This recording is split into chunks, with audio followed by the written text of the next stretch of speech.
కళ్ళలోకి కన్నీరు రాగానే మాట కొంచెం తడబడుతుండగానే ఏమైంది మామా అంటూ అడిగే గొంతు వీరా. నీతో ఉంటే నవ్వుతూ ఉంటారా, నువ్వుంటేనే మనమని అంటామురా. కారణాలు దొరకవు నువ్వు దూరం పోవాలన్నా, నీకు నాకు మధ్యలో దూరం రావాలన్నా. వద్దు అంటూ ఆ క్షణాన్ని ఏడుస్తూ ఆపనా. గమ్యం చేరే పయనాన్ని స్నేహం ఆపుతుందా.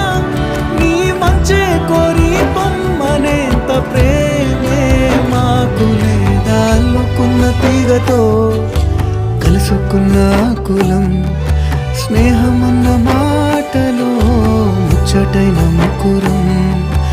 అందమైన జీవితం పంచుకున్న దోస్తులం.